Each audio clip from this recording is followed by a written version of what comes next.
Olá, malucos e malucas deste manicômio tributário chamado Brasil. Sábado tradicional de luxo aqui na Faria Lima, recebendo amigos. Antessala ali cheia, galera tomando um cafezinho, comendo um pãozinho, comendo uns queijinhos. E a gente aqui trabalhando, um regime escravagista de 6 a 8 episódios por sábado, brincadeirinha aqui. Mas recebendo amigos, isso que é o mais importante. Hoje eu estou aqui com o Márcio Naka. Seja bem-vindo, meu caro, ao nosso podcast Manicômio Tributário. Obrigado, Augusto, pelo convite. Fiquei bastante honrado aí. Muitas pessoas acompanham, né? Acompanhei os episódios anteriores. Enfim, acho que uma iniciativa muito bacana aí para dar visibilidade à questão tributária. Não é um tema que, enfim, tão fácil, mas obrigado aí pelo convite e vamos lá. Vamos lá, obrigado pela presença. Meu caro, queria começar pelo início da tua trajetória ali. A gente tem uma trajetória, de certa forma, semelhante. Eu comecei minha carreira na auditoria em 97. Você começou ali em meados de 99 também em auditoria. Conta um pouquinho pra gente como é que foi esse início. Acho que isso sempre inspira assim, a nossa audiência. Não, legal. Eu comecei na KPMG em 99. Eu fiz o curso de contabilidade, entrei na KPMG no segundo ano de contabilidade. Naquela época, as Big Four contratavam um pouquinho mais cedo, né? Então, às vezes tinha até gente do primeiro ano que já ingressava. Eu ingressei no segundo ano. No segundo ano de faculdade, eu fiz processo seletivo para Arthur Andersen na época, Sim. na Ernest, na KPMG. O processo seletivo para trainee. E aí, enfim... No processo de trainee, eu acabei sendo cortado em algumas fases, né? Seja na KPMG, na Ernest e na Andersen, mas o que eu avancei mais foi no da KPMG. Recebi a devolutiva, né? Fiquei chateado porque queria bastante entrar, né? Tinha bastante vontade de trabalhar em Big Four. Mas aí depois de um tempo me retornaram, falaram, olha, o processo de trainee realmente não deu certo, mas a gente tem umas vagas aqui para um programa de estágio que a gente está iniciando aqui na área de indiretos. Que legal. Né? Então, aí me convidaram, eu falei, vou, né? Eu sempre quis trabalhar, enfim, ofereciam bolsa também para pagar uma parte da faculdade, isso... Eu acho que foi o maior atrativo, né, na época e, enfim, falar que estava trabalhando na KPMG é super bacana. Então eu entrei nesse processo de estagiário, né? Eu acho que o Gasoto também comentou um pouquinho, né, ele iniciou 1 ou 2 anos depois que eu comecei, mas era um trabalho naquela época específico eles estavam recrutando pessoas específicas para trabalho de levantamento de crédito, né? Então e naquela época não tinha nada de escrituração digital, essas tecnologias que a gente vê hoje. Isso né? era crédito prêmio de IPI na época? Não. O crédito prêmio de IPI veio um pouquinho depois, mas aquela época era material intermediário. Então era um trabalho assim. Primeiro que a gente tinha que ficar no arquivo morto do cliente. Era um trabalho de pegar a nota uma a uma, tirar do arquivo do cara, catalogar, colocar numa planilha, verificar se ele já tinha tomado crédito dos impostos ou não, e depois verificar na linha de produção como que ela era aplicada ou utilizada na produção. Então, e naquela época era manual, então tinha que ir lá no arquivo, tirar a nota, digitar, não era todo mundo que tinha computador naquela época também, tinha um ou dois por equipe, então a gente revezava, uns pegavam nota, outros digitavam. Às vezes a gente passava dias tirando cópia do livro de entradas, né, que era um livro dessa grossura aqui, que basicamente não tinha como uma pessoa só ficar conferindo as notas no livro. Para ganhar tempo, a gente tirava cópias do livro para poder distribuir entre a equipe. Então, tinha dia que a gente ia alternando, né? Um ficava 1 hora, outro ficava outra. Então, mas era um trabalho era um trabalho difícil, não era um trabalho fácil, era um trabalho bem... não era um trabalho que tinha nenhum glamour, né? Mas foi uma época que eu aprendi bastante. Principalmente disciplina, pontualidade, cumprir prazo. Exato, pontualidade. A gente tinha que sair 7 horas da manhã da KPMG, o combinado era saía às 7 com uma tolerância de 5 minutos, porque a maioria dos clientes eram indústrias e a gente tinha que ir até lá. Então tinha que sair cedo, não dava para sair 8, 9 horas, senão a gente ia chegar muito tarde. Então o combinado era 7 horas a gente sai com uma tolerância de 5 minutos. Então já começava nesse nível, né? Tu acordava que horas para chegar às 7? Acordava... Eu tinha a sorte de morar perto ali da KPMG. Então acordava umas 6 horas, saía umas 6h30 e conseguia chegar com uma certa margem de tempo. Mas voltando ao trabalho, é um trabalho que, enfim... O que eu achava mais interessante para mim, o que me deixava mais motivado ali, era entender os processos produtivos, né? Sempre fui uma pessoa muito curiosa. Então, apesar que também depois de uma época, de uma hora, era um pouco cansativo, né? Porque tinha a arruela, né? Aí você falava, o que é essa arruela, né? Puta, e o cara da produção devia pensar, porra, uma arruela. Enfim, mais a gente tinha que perguntar. Era parte do trabalho. E aí definir se isso se enquadrava no conceito de material intermediário ou não. Então, e eram equipes enormes, né? Tinham equipes de 10 pessoas em cada cliente. A gente ficou fazendo trabalho em Jacareí 1 ano direto. Então, era bem cansativo. Saía cedo, voltava tarde, ainda ia para a faculdade depois. Mas acho que foi um período ainda que, enfim, a gente era jovem. A equipe o ambiente de trabalho, apesar do trabalho ser difícil, era muito legal, né? Sim. Eram todas as pessoas, um bando de jovem louco ali, enfim, muitas histórias dessa época, histórias de entupir o banheiro, enfim... Algumas não dá para falar. Algumas é melhor nem comentar, mas muito legal, assim, foi uma época difícil. Mas aprendi bastante. E aí depois disso, no ano seguinte, segui fazendo esse tipo de trabalho. Aí eles ofereceram a oportunidade de participar novamente do processo seletivo de trainees. Participei, aí dessa vez sim fui admitido, fiz todo o treinamento e segui carreira ali na KPMG por um bom tempo, né? Fiquei na KPMG até 2005 como consultor sênior. Um pouquinho antes, em 2005, a Paula, que era uma colega minha da KPMG, hoje é sócia da Ernest, foi para a Ernest Young, ficou um tempo lá e falou, você não quer mudar um pouquinho aqui? Enfim, acho que é uma estrutura de departamento diferenciado, enfim. A Ernest naquela época ela estava trabalhando mais com o advisory, né? Na KPMG eu já estava naquela época que eu já não fazia mais tanto trabalho de recuperação de crédito, mas participava mais de trabalhos de revisão para auditoria. Então, apesar de ter também a sua dinâmica de você estar em vários clientes diferentes, aprendendo bastante, já estava um pouco cansado, né? E aí, em 2005, surgiu a oportunidade. Ela falou, você não quer vir para cá? Eu te indico e tal. E aí, no final de 2005, eu fui. Fui como sênior também. Acho que foi uma decisão bem acertada, porque, conforme ela havia dito, né, a dinâmica era outra, né? A Ernest, naquela época, estava investindo bastante na área de indiretos.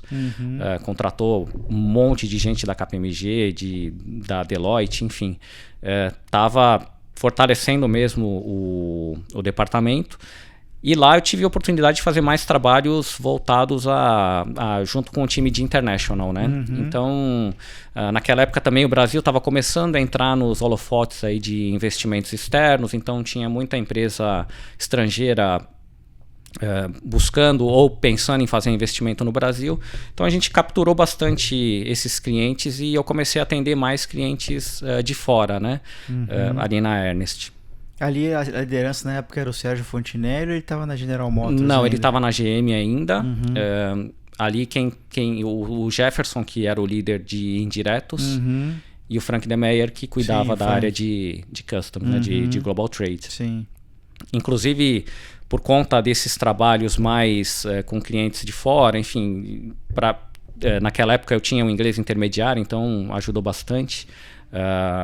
Eu tive essa oportunidade de fazer esse tipo de trabalho. Em 2007 surgiu a oportunidade de eu mudar para a área de Global Trade, trabalhar com o Frank. Então, e me tornar gerente, né? A proposta era você o que me foi oferecido foi o cargo de gerente nessa nova área, né? Para mim foi na época eu fiquei com um certo receio, né? Porque era uma área, o máximo que eu conhecia de importação naquela época era o cálculo dos impostos indiretos incidentes na importação. Então fiquei com um certo receio. Conversei, né? Quando me foi oferecida a vaga, eu falei, olha, eu não tenho tanto conhecimento, mas enfim, quero aprender, estou disposto a correr esse risco e vamos lá, né? Então aceitei, fiz um curso da Aduaneiras de 3 meses, voltado a comércio exterior. Então aí aprendi muito mais sobre questões de valoração aduaneira, classificação fiscal, canais de importação, regimes aduaneiros, drawback, enfim, toda a gama aí de serviços que a gente poderia oferecer. Mas foi um desafio para mim, porque eu estava assumindo um cargo de gerência de um assunto que eu não dominava totalmente, então meu receio naquela época era que o time, eu não ter credibilidade com as equipes, né? E como é que tu fez essa gestão aí de... Olha, eu já conhecia o pessoal do escritório, né? Então o pessoal já me conhecia, enfim, também já conhecia, não de trabalhar com eles, mas da convivência diária do escritório. E eu nunca cheguei e quis também... Eu sempre deixei claro que eu tinha essa limitação. Então, acho que a equipe também entendeu. Eles sempre me apoiaram, nunca... Foi super bacana. Devo muito ao pessoal que estava lá naquela época também. Teve essa paciência. Mas, assim, foi uma dificuldade, mas depois eu percebi, né? Apesar que às vezes você não domina o assunto, mas tem uma certa lógica, né? Aquilo lá. Então, se tem algum erro, alguma coisa, você... tem que, enfim, pelo menos questionar, né? Então, eu acho que esses fatores aí me ajudaram a seguir na carreira. Aí segui desde 2007, comecei a trabalhar mais com projetos voltados ao aduaneiro, mas não tirei o pé totalmente do indiretos, né? Então, às vezes tinha alguma demanda, perguntava, você consegue me ajudar? Aqui a gente está sem gente. Eu falava, não, claro, me passa, eu dou um jeito aqui. Então, sempre deixei os 2 pés ali até para também não ficar desatualizado em relação aos temas de indiretos, né? Ali tu pega aquela onda do Recoff linha azul também, né? Foi aquela época que começou. Todas aquelas as certificações, enfim. Isso. Não participei de projetos inteiros de habilitação, mas participei em partes. Então, mas era aquela época que estava se desenhando isso. E aí, seguindo, como eu estava mais atendendo esse tipo de cliente, estava desenvolvendo mais o inglês, a Ernest, naquela época, iniciou um programa junto com o time de ITS. O time de ITS era o time de International Tax, que eles sempre mandavam que eles chamavam de um Brazilian Desk para ficar lá em Nova York. Então, um monte de gente já foi. A Simone, que participou aqui também, enfim, a gente esteve lá na mesma época, o Arthur, um monte de gente. Então, já era um programa que existia para a área de ITS. E mandaram resolveram lá por, acho que 2008, se eu não estou enganado, acho que foi 2008, mandaram uma pessoa de indiretos, porque estava começando a aumentar essa demanda aí pelas questões de impostos indiretos. Né? O próprio Gardel fez algo semelhante bem lá atrás, em Londres, acho que ele teve um período. É verdade, ele comenta... de um tempo dos primórdios ali. Ele foi o desbravador mesmo. E aí mandaram a Carolina Rodrigues, que hoje está na Microsoft, para ficar lá. Então ela abriu o desk, então ela foi a primeira aí como gerente sênior de indiretos. E posteriormente, aí eu fui, depois em 2010. Me deram essa oportunidade, eu fiquei quase 1 ano e meio lá, em Nova York. Experiência, assim, muito bacana, diferente, mas, assim, acho que foi viver em outro país, numa outra cultura, enfim, não só no aspecto profissional, mas no aspecto pessoal também foi bacana, mas não diria que foi fácil, né? Tu foi solteiro ou foi casado? Eu fui casado. Eu namorava. E aí até brinco com a minha esposa que a gente casou para que ela também pudesse ter o visto e ir, né? Sim. Então eu fui casado. Também para mim era uma certa responsabilidade, né? Porque, lógico.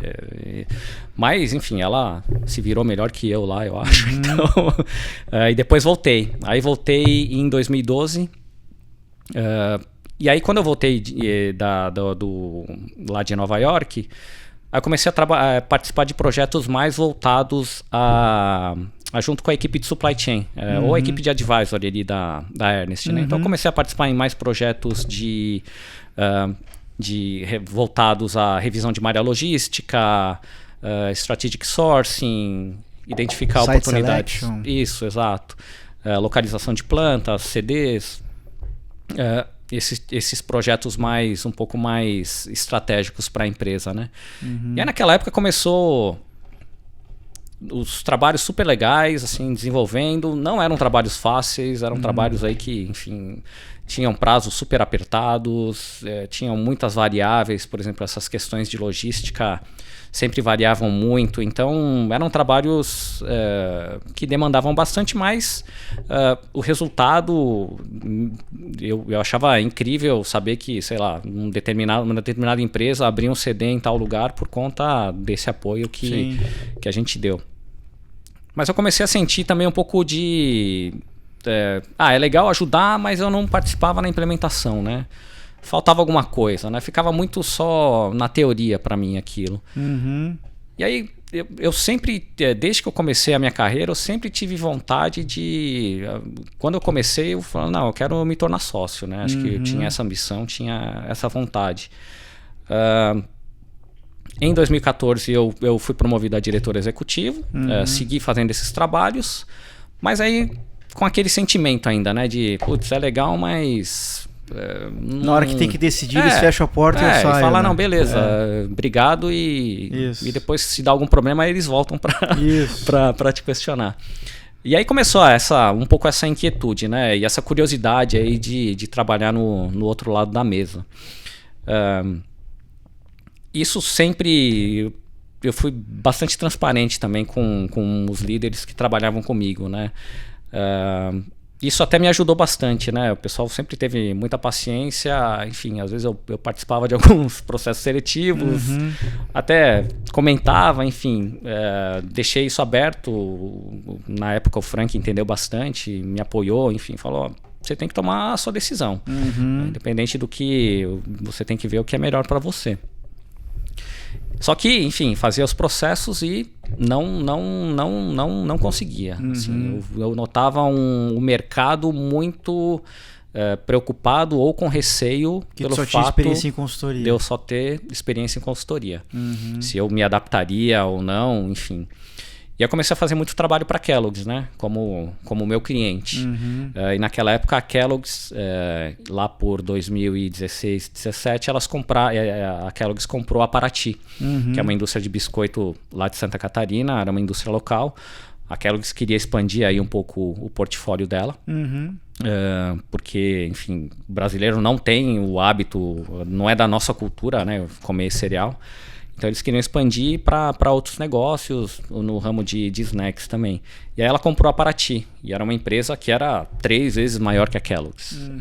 A Kellogg's tem um nome forte, mas não era uma empresa tão grande aqui no Brasil naquela época. E aí surgiu a demanda por um gerente, né, para cuidar da integração e da compra da planta lá na Paraty. E aí eu atendendo o cliente, surgiu essa vaga de gerente. Tu estava na due diligence, então, ali, pela UI? Não, eu nem participei da due diligence. Eu participei depois, quando eles já tinham decidido comprar. Aí a gente começou a ver questão de benefícios, o que poderia ser negociado ou não, os investimentos que estavam previstos. Também tinha muita discussão da Pringles, né, que é uma das marcas da Kellogg's, em relação a fabricação local, né? Eles já tinham planos de fabricar Pringles aqui no Brasil, estavam definindo se seria no modelo de terceiros ou se eles fariam a produção própria. Então participei bastante desses projetos. E aí surgiu essa vaga, né? E Até quem comentou, enfim, bastante foi o Frank, comentou comigo dessa vaga. A gente discutiu bastante na época, enfim, se valeria a pena ou não. Porque eu estava num cargo de diretor executivo para um cargo de gerente, né? Mas eu entendi que, enfim, era um pedágio que eu tinha que pagar. Não teria uma melhor oportunidade, porque eu já conhecia toda a equipe, né, que já trabalhava de indiretos lá na Kellogg's, eu já conhecia. Conhecia o CFO, conhecia a diretora do jurídico. Então era um ambiente para mim também que me traria um pouco mais de conforto, tranquilidade, né? Não seria algo tão incerto. E aí em 2007 eu saí. Eu tomei essa decisão, saí. 2017. 2017. Já estamos chegando mais para frente. Ajudei lá na negociação de incentivos. E aí isso foi bacana, né? Porque eu até participava de reuniões com o secretário de finanças, mas do lado da consultoria é um pouco diferente, né? Então, tive a oportunidade de discutir benefícios lá em Santa Catarina, sentar realmente com o secretário de finanças, não só tendo apoio de uma consultoria também, mas, enfim. E aí estava quieto lá na minha, tal, curtindo, aproveitando. Aí me mandam uma mensagem, né, no LinkedIn, né? Olha, a gente é da Mondelez, a gente tem uma vaga aqui para o compliance de indiretos também. Você não tem interesse, né? Eu falei, tô bem aqui, enfim, tô me adaptando. Eu tinha 1 ano e meio, quase 2, né, que ia fazer na Kellogg's. Eu falei, vou participar do processo para ver, né? O que acontece, de curioso mesmo. Aí fui participando, né? Um processo de 3 meses, né? Demorado, assim. Falei com um monte de gente. Aí falei, bom, eles vão mandar a proposta, vamos ver, né? Não tava acreditando que... E aí mandaram uma proposta boa, uma proposta legal. Aí entendi um pouco mais da empresa, né? Uma empresa com muito mais categorias, uma empresa muito maior, enfim, com um time muito maior para cuidar. Aí eu falei, putz, não vai ter jeito, né? Aí, enfim... Fiz essa transição, saí da Kellogg's, aí indiquei o Itamar lá, o Itamar Cunha, para ficar lá no meu lugar. Ele tá lá até hoje. Tá indo super bem também. E aí fui para Mondelez, que é onde eu tô desde então. Então, sempre cuidando do compliance lá, da parte de impostos indiretos também. Reportando ali para a área de contabilidade, que é... um pouco diferente, mas enfim, eu sei que algumas empresas até adotam esse modelo, cuidando do compliance. E agora esse ano eu mudei um pouco a minha responsabilidade lá. A Mondelez está migrando, né, do SAP, do ECC para o S/4HANA. Aí me convidaram para fazer parte desse projeto. Até porque quando eu entrei na Mondelez também com o escopo de América Latina, então ficava responsável pelo compliance da América Latina. E como essa migração vai ser por ondas, né? A primeira região que vai migrar é a América Latina. O meu gestor na época falou, acho que seria legal ter você nesse projeto, dedicado totalmente a esse projeto. E aí fiz essa migração. Hoje então estou um pouco fora aí do negócio, né? E ajudando aí na parte da migração aí de sistemas. E é um desafio para mim, porque a gente vindo de Big Four, a gente não usa o SAP no dia a dia, não tem aquela vivência de saber transações, enfim. Às vezes eu precisava de uma nota, eu tinha que pedir para alguém, né? Sim. Então tem sido um desafio grande assim para mim, mas nossa, eu tenho aprendido bastante, tem sido os módulos. A sorte é que hoje a gente tem muitas ferramentas que te ajudam, né? O próprio YouTube tira um monte de dúvidas pra gente, enfim, o ChatGPT ajuda também. Ou seja, Naka, na verdade aquilo que fortemente está acontecendo agora por força da reforma tributária, que tem muito profissional de techs indo para tech e muito de tech vindo para techs por demandas que são pontuais, de lá para cá, de cá para lá. Tu é o cara de techs que foi para passou por customs, lógico, e foi para tech, né? Tu hoje tá no guarda-chuva de TI, então lá não? Não, a gente divide, né? Tem as pessoas do negócio, para todas as áreas, né? Para a área de finanças, para a área de supply chain, para a área, enfim, de logística, tem uma pessoa de business e tem a sua contraparte do time de tecnologia. Eu não estou no time de tecnologia, mas, enfim, a gente trabalha bem próximo ali da nossa contraparte de finanças em tecnologia para ajudar. Mas acho que é o futuro isso, né? Não tem como negar.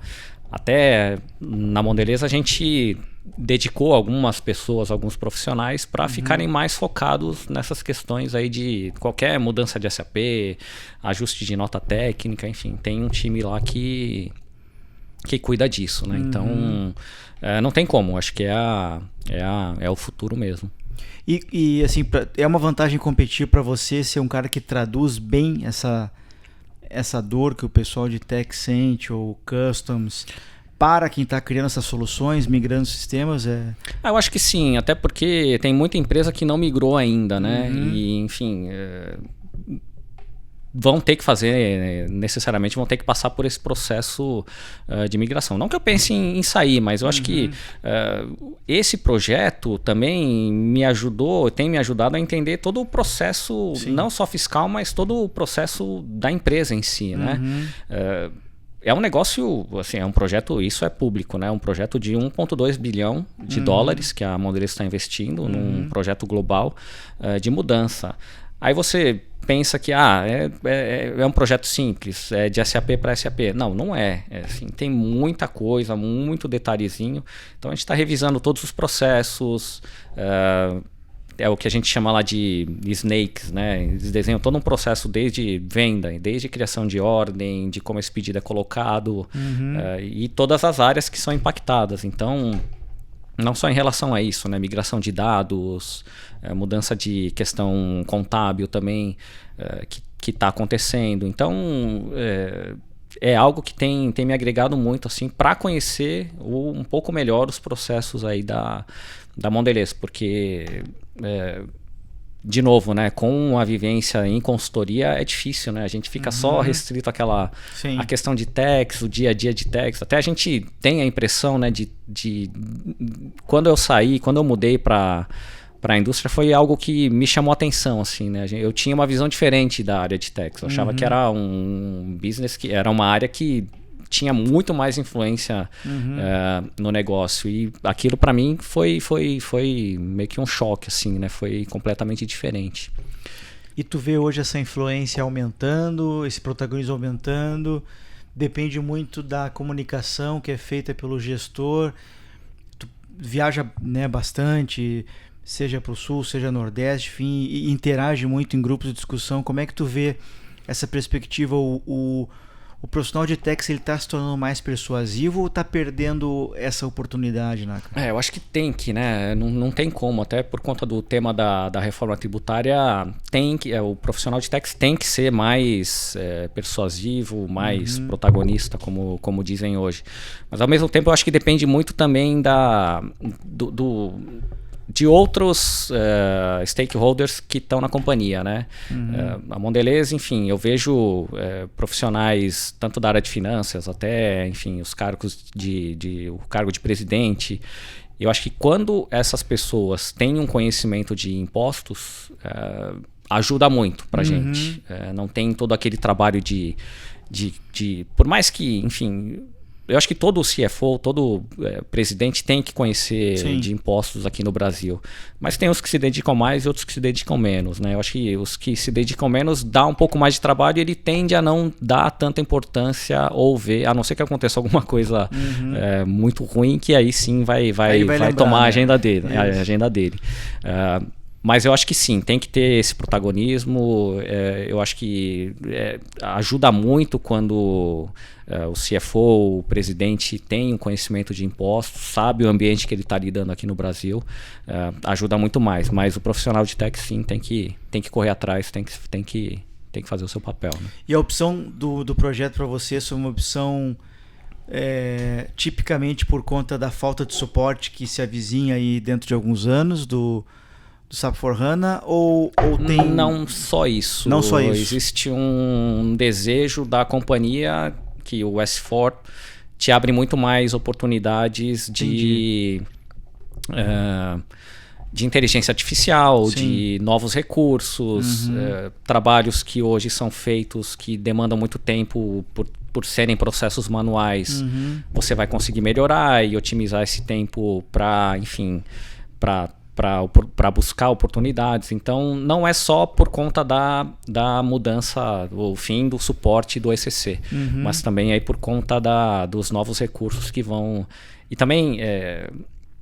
A Mondelez também não está migrando só para o S4, né? Em conjunto, ela já aproveitou e está implementando o O9, que é uma ferramenta de planejamento de negócio, que hoje o processo de planejamento é um pouco mais manual, enfim, não é tão automatizado. E a ideia é que com essa outra ferramenta, o O9, também isso se torne melhor, né? Com essa tua atuação aí, Márcio, o que tu vê assim de possibilidades assim pro teu... Se tu tivesse que prever ou desejar algo para dentro de 10 anos, você se enxerga crescendo para que lado? Mais lado de tecnologia, mais lado de projeto, mais lado de negócios ou techs? Como é que você enxerga isso? Quando me ofereceram a possibilidade de participar desse projeto, eu fiquei bastante em dúvida, né? Porque... É um projeto que tem uma duração, né? Então, te dá um certo receio, né? Enfim, mas, ao mesmo tempo, é uma oportunidade de um baita aprendizado, né? Sim. Então, eu penso, né? E hoje, como eu estou num projeto, quando eu participo das discussões do negócio, é diferente, assim, né? Você fala, putz, dá uma certa saudade, mas você fala, mas, puta...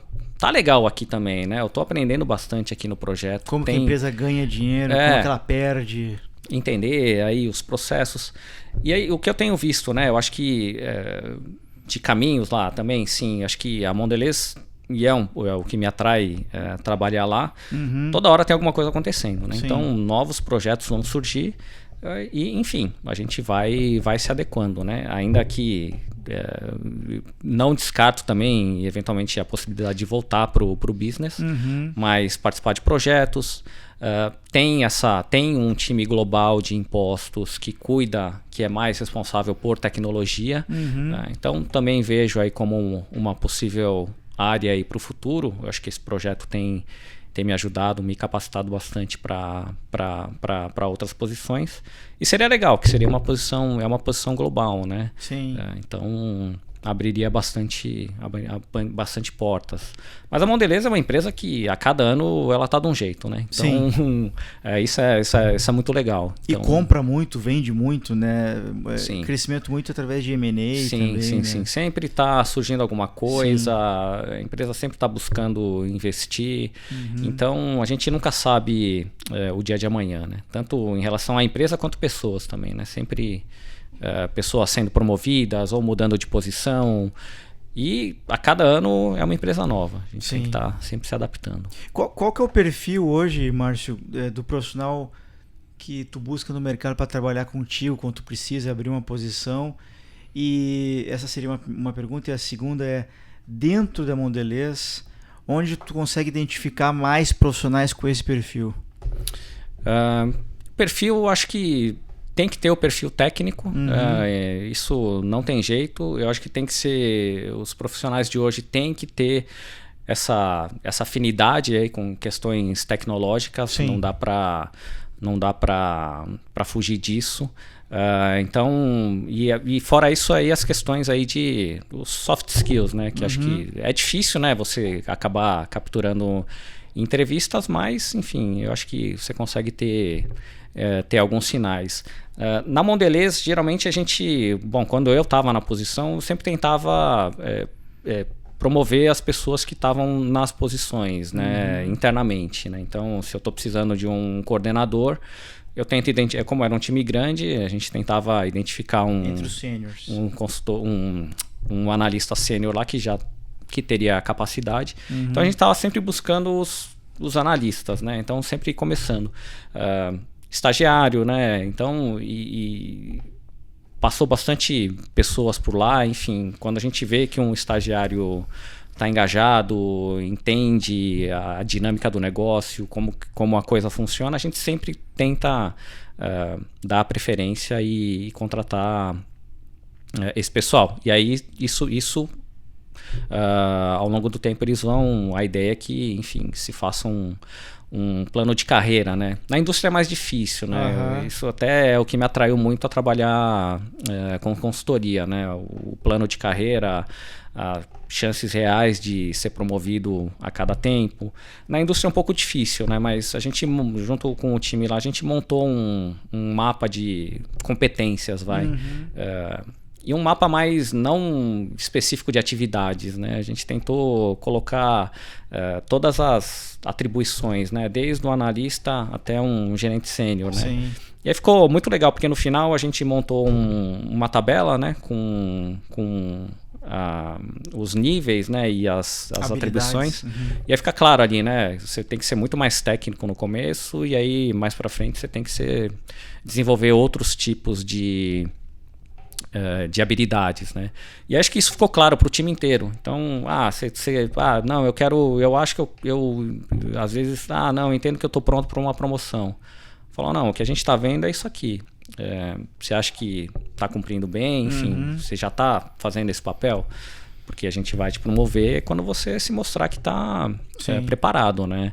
E acho que ajudou bastante, acho que isso deu muita visibilidade aí pro time e foi bem bacana. Essa ficha aí, Márcio, da habilidade técnica e comportamental, técnica mais cobrada no início da carreira, comportamental da metade para frente, essa ficha caiu para ti já como executivo de multinacional ou você já tinha enxergado isso na Big Four? Não, acho que quando eu estava em Big Four eu estava totalmente focado no técnico. Quando eu virei gerente, aí você começa... Aí você percebe, né? Porque que não é só o técnico, né? Ainda mais lidando com muitas pessoas, diferentes consultores ali que te apoiam no dia a dia. Mas eu acho que isso foi ficar um pouco mais claro para mim quando... Até porque, Augusto, se for pensar dentro desse plano de carreira das Big Four, é mais voltado a técnico, né? Sim. E aí, tudo bem, depois que você vira gerente, aí vai mais questões de venda, que aí vai envolver... Mas, para mim, acho que ficou muito mais claro quando eu fui para a indústria, porque não existe esse plano de carreira, enfim, você... tem que se provar e se mostrar não só para uma pessoa, mas para vários, né? Então, do negócio todo. Então, acho que para mim isso daí ficou bem mais claro na indústria. E acho que fazer esse exercício também foi muito legal, porque abriu uma visão também, não só para mim, mas para todo mundo, dessas diferenças, né? Sim. Quanto você acha que cresceu... a tua, vamos dizer assim, usar o termo correto, não sei se a palavra seria empregabilidade ou prontidão para oportunidades no exterior, hoje sentado nessa cadeira, que eu acho que com uma visibilidade maior, assim, essa é a minha curiosidade. E em segundo momento, como que o brasileiro é visto por esses stakeholders internacionais, assim, é visto como um cara que trabalha bastante, que é inteligente, que é inconformado? É um certo paradoxo isso para mim, sabe? Porque aí até quando eu, lidando mais com outros países da América Latina, você vê que a função de impostos lá é muito mais fluxo de caixa, é algo simples, né? Não é visto como estratégico aqui no Brasil. A vantagem de você trabalhar aqui no Brasil é que você trabalha em qualquer país, em qualquer lugar. Mas ao mesmo tempo eu acho que outros países não veem a posição tão... E não é tão estratégico quanto aqui. Então, assim, eu tenho vontade, eventualmente, de assumir outras posições, sim. Mas eu não sei se vai ser tão emocionante ou não vou ter tanta exposição que nem aqui você tem com o presidente, com alta liderança. É diferente, né? Essa posição global que eu comento, que existe na Mondelez, é um pouco diferente, porque não está voltado só à questão técnica de impostos, né? Mas também envolve questões de tecnologia. Então acho que isso acaba abrindo um pouco mais a abrangência, né? O leque aí da função. Mas enfim, se surgisse alguma oportunidade, não sei, nos Estados Unidos é difícil, né? Porque o sistema lá é muito mais simplificado. Na Europa também já é um sistema mais maduro, né? Mas não sei, Aí China e Índia teria a questão cultural, né? Que talvez é um pouco mais difícil. Mas eu acho que abre bastante portas. Eu acho que o pessoal de fora vê o profissional do Brasil diferenciado, porque a gente tem que se adaptar, a gente tem que, enfim, sempre estar inovando, tem que estar pensando diferente. Então acho que tem um certo valor. Mas às vezes acho que é demais pro que eles precisam, né? Sim. Sabe que eu tenho uma visão, assim, por exemplo, especialmente de CEO, mas acho que isso aplica em certa medida para CFO também, que ele acaba levando para a cadeira. É lógico, ele só chega naquela posição se ele for um cara generalista, bom de tomar decisão, bom de engajar o time, bom de comunicação. Mas esse cara leva a veia dele inicial, que ou foi comercial, então ou você tem um presidente comercial, ou você tem um presidente mais indústria, ou você tem um presidente mais finanças. Você lidando com esses públicos, você... e aí, intuitivamente, eu penso que numa empresa como a sua, o cara que senta nessa cadeira, ele vem mais do comercial, acho eu, se eu estiver errado. Como é o trabalho de ter que persuadir esse camarada de que, pô, esse meu assunto aqui é importante e pode afetar aí o teu KPI. Como é que é esse trabalho, Naka? Acho que você tem que se adaptar, né? Então, se a pessoa é mais do marketing, é mais de venda, você tem que meio que tentar adaptar o seu discurso ao que vai afetar a venda, né? Vai perder margem. Você vai, enfim, vai te afetar dessa forma. Sim. Se a pessoa é mais financeira, isso aqui vai afetar a tal linha aí do resultado, pode trazer um ganho. Tem que se adaptar, né? Eu acho que a gente passa por diversos presidentes lá. Um tem uma veia um pouco mais comercial, outro tem uma veia um pouco mais de marketing. Dando exemplos, né? É difícil, né? E acho que o diferencial dessas posições mais, desses níveis mais de gerência, acho que a questão é como você leva essa mensagem para esse tipo de público, né? Extremamente, o que faz total diferença aí para você ser bem sucedido e persuasivo ou não, né? Sim, muito bom. Meu caro, a gente falou bastante assim de carreira, de trajetória, de certa forma de negócio, da tua atuação. Eu queria entender um pouco quem é o Márcio Naka que não tá no LinkedIn. Eu sou meio dos bastidores, assim, eu sou meio do underground, né? Então, por trás ali das câmeras eu tenho meus... show de rock and roll. Não, eu gosto de nadar, eu gosto de praticar esportes. Legal. Você nada quantas vezes por semana? Eu nado 4 vezes por semana. E compete ou é só pra saúde Não, mesmo? eu treino com um grupo de loucos lá às 6 da manhã, segunda, quarta e sexta. Tenho feito fiz uma prova recentemente, aí, uma travessia de 6 quilômetros. Tenho a pretensão de fazer ano que vem uma um pouco mais desafiadora, se o projeto permitir. Atravessar o Canal da Mancha? Não, nem tanto, né? Tô pensando em fazer, tem uma travessia ali na Ilha Grande de 16 quilômetros, né? Legal. Então tô amadurecendo a ideia aí para fazer essa travessia. Mas gosto acho que esporte tem me ajudado bastante aí nos últimos anos. Eu sempre fui sedentário há uns 10 anos atrás. Isso acho que me ajudou bastante aí a manter a saúde mental, fora a saúde física mesmo. Mas gosto de treinar, enfim. Eu sou meio que um cara robista também, né? Então, cada época eu tô arrumando alguma coisa aí para passar o tempo. Sabe que o nosso amigo Marcos Vinícius José de Souza, o famoso Joca, ele agora tá tocando baixo, né? Eu vi. E eu fui lá eles tocaram a escola dele com os filhos, o Vicente e a Alice. Tocaram no Hard Rock. Eu vi. E ele atualmente a gente considera ele como o baixista mais famoso de Curitiba. De Curitiba?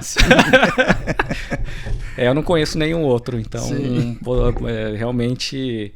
Não, mas legal, eu vi que ele tem se aventurado aí no... Sim. Ele tocou piano uma época, tocou. Aí agora trocou pelo baixo. Eu comecei até a fazer bateria por um tempo. Muito bom. Bateria eletrônica, mas é um grande amigo, eu tava até recordando, acho que faz 20 anos que eu conheço. Sim. um cara sensacional. Fica um abraço aí pro Souza. Sim, boa. Meu caro, a gente costuma encerrar os episódios aqui com uma espécie de uma curadoria cultural, que eu chamo de pitacos culturais, em que eu convido o convidado, né, com perdão da redundância, a indicar, pode ser um livro que tenha te marcado ultimamente, pode ser um filme ou uma série, né, algum pitaco cultural, porque eu acredito muito, indo em linha com o que você comentou, né, das habilidades comportamentais, que a gente vai se tornar cada vez melhores profissionais se a gente sofisticar um pouco essa nossa capacidade de conversar, de poder conversar sobre outros assuntos que não sejam só impostos, carga tributária, contabilidade, né? E eu acho que os livros, os filmes, as séries, os podcasts, eles têm esse papel. Qual seria a tua indicação aqui para a turma? Cara, eu gosto muito de ler. Então, eu acho que falar de 2 livros que me ajudaram aí bastante, acho que na minha carreira. Um deles é um clássico, né, do Dale Carnegie, o Como Fazer Amigos e Influenciar Pessoas. Sensacional. Eu acho que esse livro aí no começo... Eu lembro de ler esse livro quando eu acho que era consultor sênior. Eu acho que ele fala muito da questão de escutativa, enfim... um livro bem legal, acho que ajuda bastante nessa questão dos soft skills.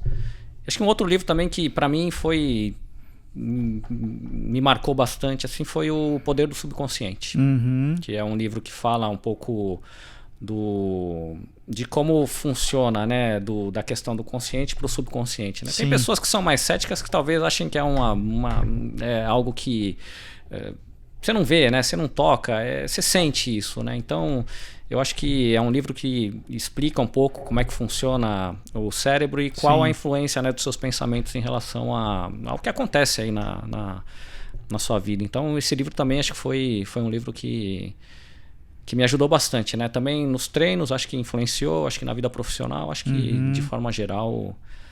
E acho que um último que eu li nos últimos tempos, que também aí mais pro lado pessoal de finanças, a Psicologia Financeira. Maravilhoso, bem Morgan legal. Housel. Livro muito... Maravilhoso. Te ensina, te dá algumas dicas ali. Às vezes você acha que tem que ganhar de uma certa forma, mas fala, não, às vezes de você economizar em alguma coisa, você vai ter um retorno muito maior. Sim. Tem exemplos ali muito bons de questões de administração financeira aqui. Muito. Não, esse livro legais. foi um dos livros assim marcantes que eu li nos últimos tempos.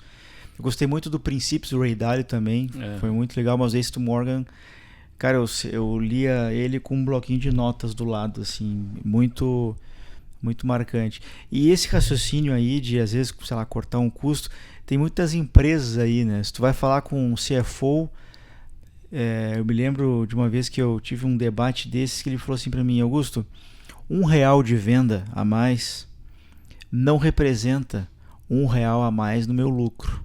Sim. Porque eu vou ter a despesa, vou ter o custo, vou ter isso, vou ter aquilo. R$1 que eu reduzo no meu G&A é R$1 no meu profit. Então é isso. Por isso que a gente prefere cortar, né?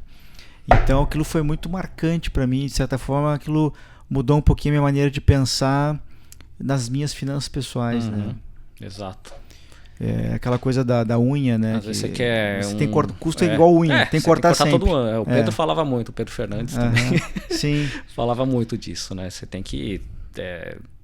você vai, às vezes, incorporando um gasto aqui, um outro ali, enfim. Você vai ver... Se torna algo relevante, né? Então, sim. Mas é um livro bem legal, bem bacana. Muito bacana. Meu caro, eu vou fazer o seguinte, eu queria também aproveitar aqui nessa curadoria e indicar até um livro organizado pelo meu querido amigo Heron Charneski, lá do IGET, Instituto de Gestão Empresarial de Tributos. Eu participo da diretoria lá. Esse livro, Temas Atuais de Gestão Empresarial de Tributos. Queridos amigos aqui junto, Aline Lara, da Renner, Ana Ribeiro, da ZF, a Ana Yurgel, da Yara, André Pacheco, da Renner também, queridíssimo Mascarenhas, que tu conhece também. Sim. Tem uma turma gigantesca, Rodrigo Reis, Thiago Figo, puxa, assim, uma turma grande. E eu tive a honra de prefaciar esse livro. Então, um convite muito carinhoso do Heron. Tive a honra de prefaciar, ele foi lançado ontem aqui em São Paulo. NSM Editora, está aí já à venda nas principais livrarias, canais aí de distribuição. Temas atuais de gestão empresarial de tributos, prefácio deste que vos fala. E eu queria te presentear com o meu mais recente livro que eu lancei ano passado, Cartas a um Jovem Gestor Tributário. Espero que você goste. Obrigado pela presença aqui. Obrigado você. Parabéns aí pela iniciativa de novo. É muito legal para poder participar. E, obrigado. Maravilha, meu caro. Márcio Naka da Mondeleza aqui conosco. Bom, você sabe que eu estou nas redes sociais como Augusto Flores Oficial no Instagram, segue lá.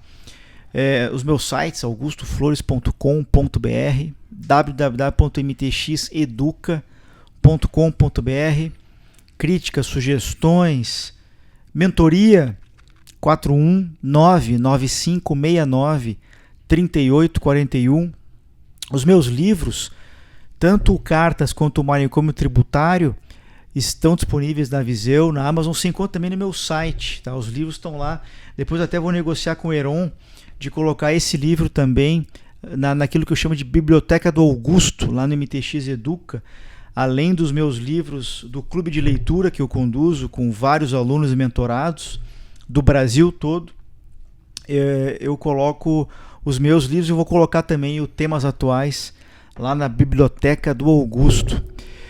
E eu queria agradecer aos meus patrocinadores. Isso aqui só acontece porque eu tenho pessoas que acreditaram nesse projeto e que fazem ele chegar até você com bastante conteúdo, com convidados ilustres e gratuitamente. Em primeiro lugar, a Bravo, que é uma tech stack que já está há 10 anos, mais de 10 anos de atuação no mercado, mais de 15 mil CNPJs atendidos, levando muita tecnologia embarcada em outsourcing fiscal, contábil e de folha de pagamento. Eles estão trabalhando num projeto muito bacana de reforma tributária para você poder tomar sua decisão sobre terceirização, sobre temporários, como é que você vai fazer a gestão. A Bravo tem uma série de opções para te dar, alguns cenários para te apresentar sobre isso, com muita tecnologia, muita transformação digital. Manda um e-mail lá, manicomiotributário@bravocorp.com.br, diz que viu aqui no Manicômio Tributário, eles vão ficar bem felizes. E eu queria agradecer a Avola, registro de marcas. Todas as minhas marcas eu registrei com a Avola, então Manicômio Tributário, Augusto Flores, MTX Educação, MTX Mastermind, sempre com suporte da Avola. E num dado momento a Avola resolveu entrar nessa jornada aqui do podcast, me apoiando também. Manda um e-mail lá para marcas@avola.com.br. Eles têm clientes no Brasil todo e vão te dar um atendimento especial se você falar que ouviu do Augusto Flores, que os caras são feras. E eles são mesmo. Muito obrigado.